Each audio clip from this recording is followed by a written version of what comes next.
All right, so I trimmed this bush, this bush, this bush, this bush, that one, that one, that one, and that one, as well as the video I made trimming branches off of that, and edging and other weed eating. And check out the battery, it's the same.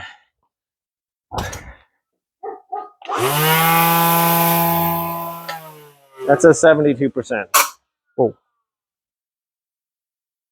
All right, that's insane.